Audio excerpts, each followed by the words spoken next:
Two brothers were having a conversation one time, and the one brother said to the other, "You know what the secret to marriage is?" And the other brother was a little bit unsure of what to expect. They would often banter back and forth with each other, and the one brother knew that the one who had just asked him was unlikely to really know this because he had been married and divorced several times. So he cautiously said, "What's the secret to marriage?" And the first brother said, "Low expectations."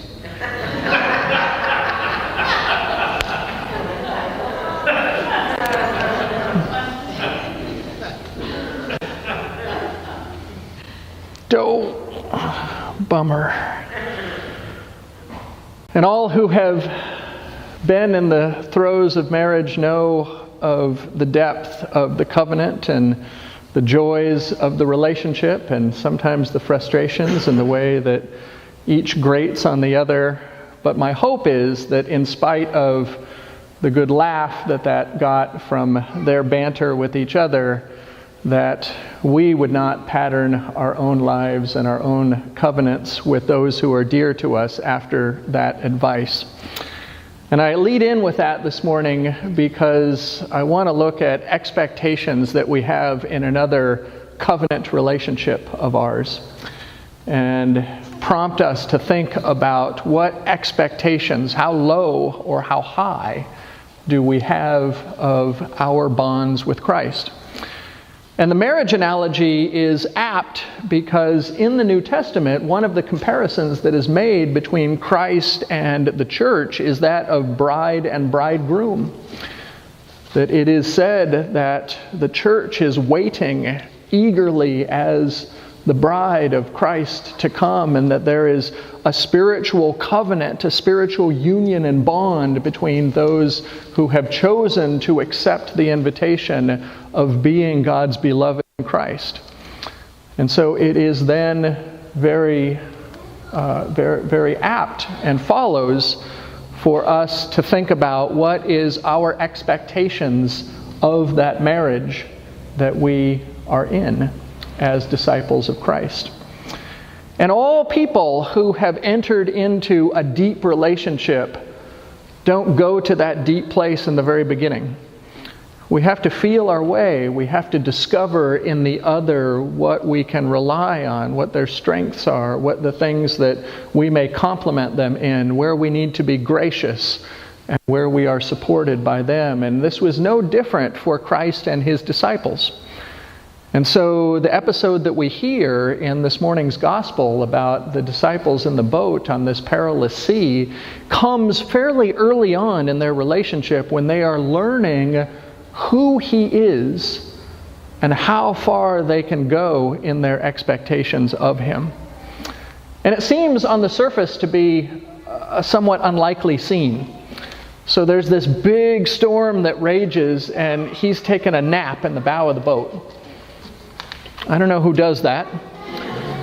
Maybe if you're really, really familiar and comfortable on the water, which, incidentally, several of the disciples would have been. As called from the vocation of being fishermen, this would not have been their first pleasure cruise. And they would have known storms on the Sea of Galilee, and if they got panicked as the winds blew and the waters whipped up, then we can be sure that this was a serious storm. And so they look over, and Jesus seems to be taking a nap, and they are panicked, and they try to rouse him, and they say, "Teacher, do you not care that we are going to perish?" Now, what expectation is implicit in that question? They don't appeal to his own sense of self-preservation. Otherwise, they would have said, "Don't you care that you're going to die?" But they include themselves in that question. There is already at this early stage of their relationship a sense of their being connected with each other. They have a certain degree of expectation of him that he cares about them, and that he will, if at all possible, do something to protect them in this dangerous situation. The question is, what will they do? What is their expectation of him to do? Are they supposed to start getting the buckets and bail the water out of the boat? Are they supposed to look for the closest place on shore to try to row as quickly as they can so they don't sink? What is it that they are asking when they said, "Do you not care that we are about to perish?" And he doesn't respond in words. And this episode is the very first in this section of the Gospel of Mark of several stories of Jesus demonstrating his capacity to have power over the natural world. And so he speaks not to them, but directly to the wind and the forces of the storm. Isn't that strange to speak to the wind? Kind of reminds each of us of different things that we might have had experiences of in storms. And he speaks directly to the wind. And he says, "Peace, be still." And there is no delay, and the storm calms. And they are amazed, and they learn something in that episode. They learn that he has this authority over the natural order. And then he speaks to them after he has acted. He speaks to their question, and he says, "Why are you afraid?" And that leads to another expectation that I think is implicit in this gospel passage.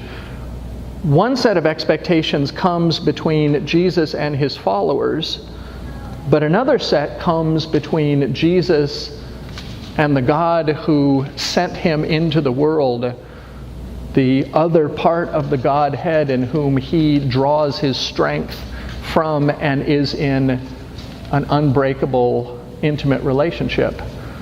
We talk about God the Father and God the Son, and he asks them, "Why are you afraid? Have you still no faith?"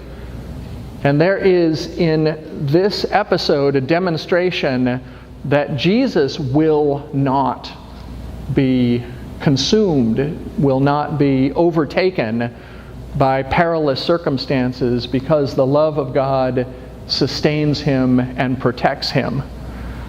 Now, we have the benefit as 21st century Christians of knowing the end of the Gospels, and we know how his life comes to an end, but in real time, that was not known. And so the disciples are learning these things about their relationship with him and about his relationship with God, whom he is continually appealing to, praying to, referencing in his own teaching, and how strong and unbreakable that bond that they share is. So oftentimes when we read these stories in the Scriptures, it prompts us to locate ourselves in the story. Where are you? Are you in the boat with Jesus? Have you risked following him? Have you put some measure of expectations into his hands with your life? Are you on the shore, scoping out what's going to happen to them, waiting to see how the end is going to come? And the measure of our own lives that we have entrusted with Jesus is connected to the expectations that we have of the presence of God in our lives. And my hope is that we would dare to have higher expectations of our God than the one brother had of his spouses. That we would know that when more trust is given, that there is an opportunity for greater connection and support and love to be shared. When we guard ourselves, when we hold ourselves back in caution at a distance from God or from others, we also put a limitation on how far that relationship can go. And so our prompting in this gospel passage is to be in the boat, to be with Jesus and to witness the ways in which he is providing and protecting for those he loves. And when we do that, we come to understand a deep, deep truth about the expectations that we can have of God. And we come to understand, maybe contrary to what a young child who is just in the very beginning of being told about the love and the goodness of God might understand, if they think that with God in our lives things are smooth and happy all the time. We have come to know from life's experience that that is not ours. But we also have the opportunity, when we dare to have high expectations of God, to experience what was trying to be conveyed in the poem that some of you may be familiar with called Footsteps, written by an anonymous author of a person after the end of life, looking back upon life's journey and in conversation with God and seeing a series of footsteps in the sand, and in many places there were two sets of footsteps walking side by side, but on a few occasions the footsteps merged and there was only one, and the person was confused because he recognized that those were the times in his life that were the hardest, that were the most painful. And he turns and he looks to God, and he had this expectation that especially in those times God would have been with him, but he's confused by seeing only one set of footsteps. And if you've read this poem, you know God's response, which was,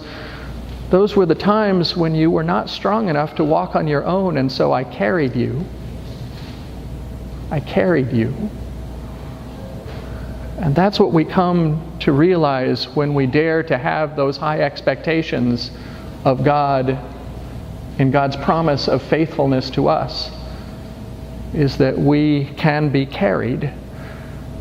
And oftentimes it is clearer in hindsight when we look back and we come to say things like, I don't know how I got through that. There is no way that I had the strength on my own to be able to make it through. But now that I look at it in the rearview mirror, I see those who were around me. I see that peace which passes all understanding that sometimes came upon me unexpectedly and allowed me just to make it through the day. Those are the rewards of expectations of trust in one who is ever faithful. And we are privileged to be invited to place our trust in God and so to be carried. I was in a conversation this last week with somebody who was making a comment about the requirements, the challenges of Christian faith, and he said, Christian faith is not an easy journey. And he's right.